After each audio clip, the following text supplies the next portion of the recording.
This channel does not promote any violent, harmful, or illegal activities. All content provided by this channel is meant for an educational purpose only. Cancer Healer Center, a new beginning. ইতিমধ্যেই ভুয়ো voter খুঁজতে কিন্তু দুপুরে গতকাল দুপুরবেলা জেলা স্তরে core committee গঠন করে রাতেই স্থগিত করে দিল তৃণমূল কংগ্রেস। সূত্রের দাবি স্থগিতাদেশ জারি করেছেন খোদ মমতা বন্দ্যোপাধ্যায়। আমি এই নিয়ে কথা বলতে চাইবো, আমাদের রিপোর্টার সরাসরি সৌরভ গুহ আমাদের সঙ্গে রয়েছেন। সৌরভ, কি কারণে স্থগিত হলো? পরবর্তীতে কি নতুন করে কোর কমিটি তৈরি হওয়ার সম্ভাবনা রয়েছে? একেবারেই দেখো, এটা কিন্তু একটা বিরলতম ঘটনা তৃণমূল কংগ্রেসের ইতিহাসে বলা যায়। তার কারণ কাল সুব্রত বক্সির নেতৃত্বে এই ৩৬ জনের হাই পাওয়ার কমিটি বৈঠক হয়েছিল এবং তারপরেই জেলা স্তরে ব্লক সভাপতি, শাখা সংগঠনের সভাপতিদের নিয়ে এই ভোটার তালিকা সংশোধনের কমিটি, সেই কমিটির কথা বা প্রক্রিয়া শুরু হয় বা ঘোষণা হয় এবং ৪ জন করে রাজ্য নেতা এক একটি সাংগঠনিক জেলার দায়িত্বে থাকবেন, তেমনটাও কিন্তু জানা গিয়েছিল। তারপরেই কি এমন ঘটলো যে রাতের বেলায় মমতা বন্দ্যোপাধ্যায়ের হস্তক্ষেপে তার স্থগিতাদেশ জারি হলো এবং মমতা বন্দ্যোপাধ্যায় নিজে দেখে নিয়ে আবার নতুন করে কমিটি তৈরি করবেন এবং আজই এই মর্মে একটি নির্দেশিকা জারি করতে চলেছে তৃণমূল কংগ্রেস। খুব তাৎপর্যপূর্ণ, গতকালকের বৈঠকে ছিলেন না অভিষেক বন্দ্যোপাধ্যায়, সেখানে নেতারা সবাই ছিলেন, জেলা নেতারা ছিলেন, সেখানে সর্বসম্মতভাবে এই সিদ্ধান্তগুলো নেওয়া হলো। তাহলে কি সিদ্ধান্তে গলত থাকলো যার জন্য মমতা বন্দ্যোপাধ্যায়কে হস্তক্ষেপ করতে হলো এবং তার স্থগিতাদেশ জারি করতে হলো এই কমিটি গঠন প্রক্রিয়ায়? খুবই তাৎপর্যপূর্ণ এবং আজকের দিনভর আমাদের নজর থাকবে যে তৃণমূল কংগ্রেস নির্দেশিকা কি জারি করে এবং কবের মধ্যে এই মর্মে কমিটি তৈরি হয়। অভিষেক বন্দ্যোপাধ্যায় 15ই মার্চ তিনি ভার্চুয়াল সভা করবেন জেলা নেতৃত্বকে নিয়ে। অর্থাৎ সব মিলিয়ে এই স্থগিতাদেশ নিঃসন্দেহে খুব তাৎপর্যপূর্ণ। আচ্ছা সৌরভ, আজকে কি অন্তত কোনো রকম কোনো সিদ্ধান্তের কথা জেলা স্তরে পৌঁছবে, কোনো নির্দেশ কি যাবে? দেখো, একটি নির্দেশিকা কিন্তু জারি করবার কথা রয়েছে তৃণমূল কংগ্রেসের তরফে। কালকে যখন রাতে এই খবরটা আমাদের কাছে আসে তখনই জানানো হয় যে আজকে অর্থাৎ শুক্রবার এই মর্মে এই যে নতুন করে যে কমিটি তৈরি হবে, মমতা বন্দ্যোপাধ্যায় দেখে নিয়ে সবটা নিজের হাতে করবেন। অর্থাৎ কোথাও একটা সিদ্ধান্তে গলত বা সমন্বয়ের যে চেষ্টা তৃণমূল কংগ্রেসের অন্দরে বারংবার হচ্ছে, সেই সমন্বয়ে কোথাও একটা কিন্তু ঘাটতি থেকেছে বলেই এমন দেখা যাক কি হয়। সৌরভ, তুমি প্লিজ একটু সঙ্গে থাকো, কারণ এই মুহূর্তে সরাসরি আমরা দিলীপ ঘোষের সঙ্গে যোগাযোগ করতে পেরেছি। দিলীপ বাবু, কাল দুপুরবেলা জেলা স্তরে যে কোর কমিটি গঠন করে দেওয়া হলো রাতেই তা স্থগিত করে দিয়েছে এবং আমাদের কাছে সূত্র মারফত যে খবর, মমতা বন্দ্যোপাধ্যায় তিনি নিজেই খোদ মমতা বন্দ্যোপাধ্যায় এই নির্দেশ জারি করেছেন। আপনি কিভাবে দেখছেন? এখন প্রশ্ন হচ্ছে বাড়ির অধিকার কার হাতে, বৌমার হাতে না শাশুড়ির হাতে? সেই ঝগড়া চলছে পরিবারে। উনিই তো বলেছিলেন কোর কমিটি করতে, মালিক উনি তো বললেনই বা কেন, বা ক্যান্সেলই বা করলেন কেন? তো পার্টির মধ্যে যদি একমত না হতে পারে তাহলে সরকারে কি করে হবে? পশ্চিমবঙ্গ কি করে ঠিকঠাক চলবে? এমন একটা অবস্থা রয়েছে পশ্চিমবঙ্গে, এখন কে চালাচ্ছে সেটাই বোঝা যাচ্ছে। অধিকার নিয়ে ঠেলাঠেলি, পশ্চিমবঙ্গের মানুষের ভবিষ্যৎ নিয়ে কারো কোনো চিন্তা নেই। সেই দৃশ্য আবার দেখতে হলো আমাদেরকে। আমার মনে হয় এইভাবেই একটা ধ্বংসের দিকে যাচ্ছে সরকারটা, এইভাবেই শেষ হবে। ধন্যবাদ আপনাকে। অন্যদিকে রাজ্য বিধানসভা ওয়ারি অস্বাভাবিক হারে ভোটার বৃদ্ধির হারে তারতম্যের বিস্ফোরক অভিযোগ। মূলত সংখ্যালঘু প্রধান বিধানসভা এলাকায় অস্বাভাবিক হারে ভোটার সংখ্যা বৃদ্ধির অভিযোগ বিজেপির। গত 6 বছরে রাজ্যে বিধানসভা ওয়ারি ভোটার সংখ্যা বৃদ্ধির হার 8.69%, কিন্তু 136টি বিধানসভা এলাকায় ভোটার বৃদ্ধির হার অস্বাভাবিক। 7 বছরে 8.69% ভোটারের যে বৃদ্ধি, এই ভোটারের বৃদ্ধির মধ্যে রাজ্যের গড়ের থেকে বেশি ভোটার বেড়েছে এমন বিধানসভার সংখ্যা 136।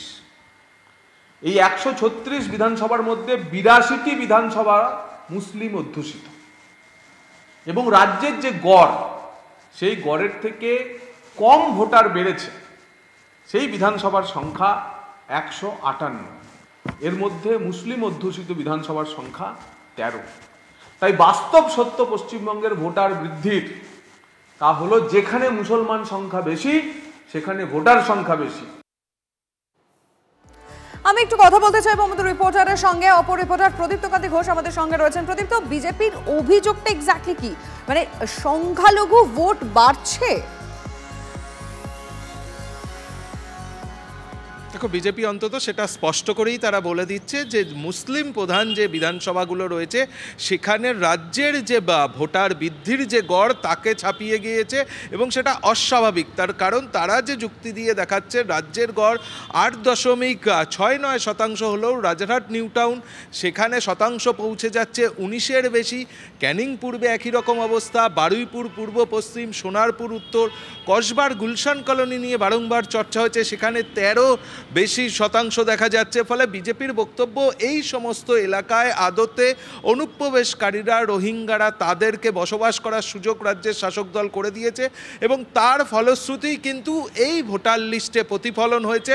গত 7 বছরের হিসাব নিকাশকে সামনে এনে তারা একথা বলছে এবং তাদের বক্তব্য যে উল্টো দিকটা যদি দেখা হয়, হ্রাস পাচ্ছে সেই সমস্ত এলাকাগুলো কিন্তু সবটাই অবাঙালি অধ্যুষিত এলাকা। সব থেকে কম ভোটার বৃদ্ধি হয়েছে এই 7 বছরে রাসবিহারী, টালিগঞ্জ, ভবানীপুর, কাশীপুর বেলগাছিয়া, শ্যামপুকুর, জোড়াসাঁকোর মতো কেন্দ্র। অর্থাৎ বিজেপির বক্তব্য যেখানে অবাঙালি ভোটাররা থাকেন সেই জায়গাতে কম বৃদ্ধি, আর উল্টো জায়গাতে যেখানে মুসলিম প্রধান এলাকা রয়েছে সেখানে এই বৃদ্ধি। অর্থাৎ কোথাও গিয়ে এর মধ্যেও তারা তোষণের কথাই বলছেন এবং তাদের বক্তব্য যে গোটা ব্যাপারটাই কিন্তু রাজ্যের শাসক দল নিয়ন্ত্রণ করছে। যদিও কমিশনের বক্তব্য এই ভোটার তারতম্যের ক্ষেত্রে কিন্তু যে শতাংশের কথা বলা হচ্ছে সেটা ডেমোগ্রাফির ওপরই নির্ভর করছে এবং জনসংখ্যা বৃদ্ধির সঙ্গে বেশ কিছু জায়গায় সামঞ্জস্যপূর্ণ, অসামঞ্জস্য কখনো যদি তাদের চোখে পড়ে তাদের যে পদ্ধতি আছে সেই পদ্ধতি অনুযায়ী তারা কাজকর্ম করছেন এবং এই বৃদ্ধির ক্ষেত্রে বেশ কয়েকটি এলাকায় তাদের অন্তত বক্তব্য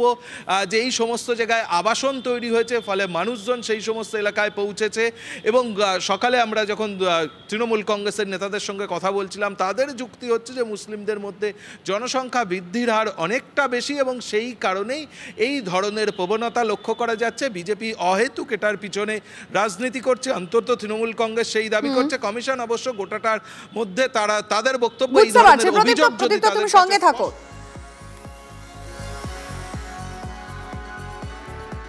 জগন্নাথ চট্টোপাধ্যায়ের আরো একটি বক্তব্য আমাদের কাছে এসেছে, শোনাবো আপনাদের আগে। পশ্চিমবঙ্গের গত 7 বছরে সবচেয়ে বেশি ভোটার বেড়েছে রাজারহাট নিউ টাউন কেন্দ্রে। ভোটার বেড়েছে 64,195 বা 19.96%। এই রোহিঙ্গারা হিঙ্গলগঞ্জ, বসিরহাট দিয়ে ঢোকার পর ওই রাজারহাটের ফ্রিঞ্জ এরিয়াতেই সবচেয়ে বসবাস শুরু করছে।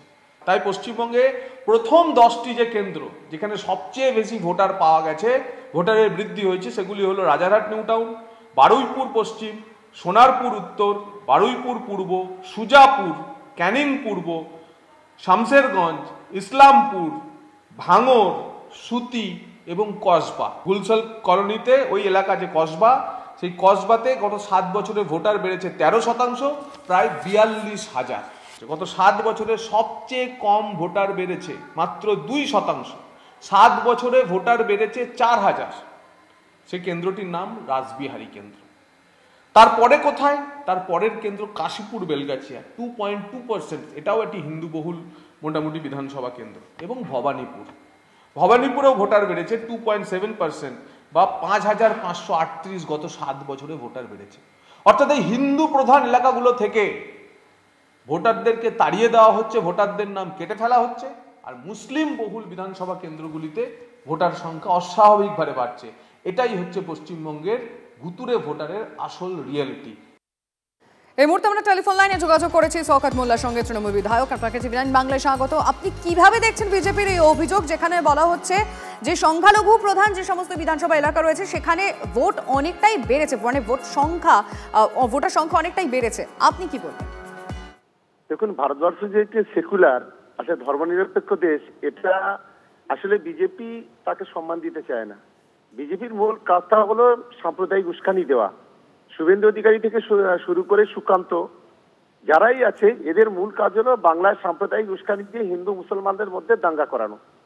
ফলে ওরা এই ধরনের কথা যত বেশি করে বলবে বাংলায় তত বেশি মানুষ থেকে ওরা বিচ্ছিন্ন হবে। তার প্রমাণ 21, তার প্রমাণ 23, তার প্রমাণ 24। ফলে এই ধরনের কোনো একটি কমিউনিটিকে এই ধরনের অ্যাটাক করা, এটা কোনো ভারতবর্ষের কোনো নিরপেক্ষ মানুষের কাজ নয়। যেটা আজকের বাংলার বুকে আমরা লক্ষ্য করছি, যেটা বিগত দিনে আমরা দেখিনি, আজকে সেই বিষয়গুলো আমরা দেখছি। আসলে মমতা বন্দ্যোপাধ্যায়কে দেখে ওরা ভয় পেয়েছে। মমতা বন্দ্যোপাধ্যায়ের উন্নয়নটাকে থেকে ভয় পেয়ে ওরা এই ধরনের উস্কানি দিয়ে হিন্দু মুসলমানকে বিভাজন করতে চাইছে। খুব বেশি ফল হবে না। ধন্যবাদ আপনাকে।